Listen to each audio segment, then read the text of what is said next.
This man got stuck in the Minecraft game. In this video, I am going to recap one of the film from 2025, named as a Minecraft movie. At the beginning of the story, we see a small boy named Steve, who had a dream of becoming a miner, but soon he tries to enter the mine near his house. An irritable old man stops him. Children were strictly prohibited from going there. Years later, Steve grew up, but his life did not turn out as he had dreamed. Instead of becoming a miner, he was selling door handles. He was often sad and troubled with his life. One day when he was sitting alone, he remembered his childhood dream. That day he decided that now, no matter what happens, he will go and live in that mine. He went back to the same old mine, and this time even that irritable old man could not stop him. Steve entered the mine and started digging with full enthusiasm. While digging, he found two mysterious things named Sphere of Dominion and Earth Crystal. As soon as he joined both the things, a portal opened which went to a new world named the Overworld.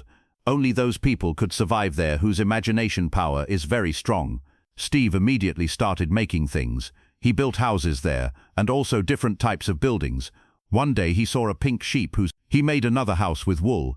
Similarly, one day he also met a predatory wolf who initially came to attack him, but Steve gave him a juicy bone, and that wolf also became his friend. Steve named him Dennis. From that day both of them became good friends. Steve kept making things from his dream diary. Many years passed like this. One day he found a deserted portal in the corner of the overworld. There was a block present near it, which got activated as soon as it was placed in the portal. Dennis jumped into the portal without thinking, after which Steve also had to follow him to that other world. Steve found pig-like creatures, whose names were piglets. All of them were slaves of an evil sorceress named Malosha. Malosha had spent her whole life searching for one thing whose name was the Sphere of Dominion, which was present with Steve. As soon as Malosha took that sphere from Steve, she declared herself the queen of her entire area. Her aim was to capture the overworld, but now Steve felt the overworld like his home, and he could not let this happen. Dennis's help, Steve made a dangerous plan to escape and stole the fear. He asked Dennis to hide the fear in his house in the human world. Dennis obeyed his order and went to the human world through the portal. Malosha had kept Steve as her prisoner. Dennis hid the sphere, the most powerful thing in the entire universe, under Steve's bed. During this, the sphere and the crystal got separated, which closed the portal. Many years passed, and now a new character named Garrett came into the story. He was an old-time arcade game champion. Now he lived in a small town Chaglas and ran a game store, which was not doing much anyway. One day he got a notice to vacate his house because he had not paid the rent for many months. Troubled, he went to a local storage auction. Actually, he had received a tip that there would be a special gaming remote in a box there. If Garrett finds it, he can make good money. Garrett bought a storage unit by paying $900, thinking that he might find that remote, but when he opened the box, he did not find anything special, all useless. In his frustration, Garrett didn't notice the Fear of Dominance and Earth crystals lying near his feet. We then see Natalie and her younger brother Henry, who had just moved to town after their mother's death. Natalie was working a small job. Their neighbor Dawn helped her pack the things. The next morning, Natalie made a pizza for Henry so he could make new friends at school. Their teacher was very angry in class. He told everyone to make something that they could make in real life. But Henry made a prototype of a jetpack. The children in the class made fun of him, but Henry was adamant that he could make it.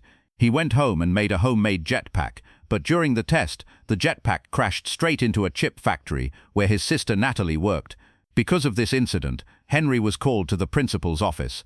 The principal now wanted to talk to his legal guardian. Henry panicked and called Jarrett, whose shop he often visited, and said, "Please come and help me. Come as an uncle."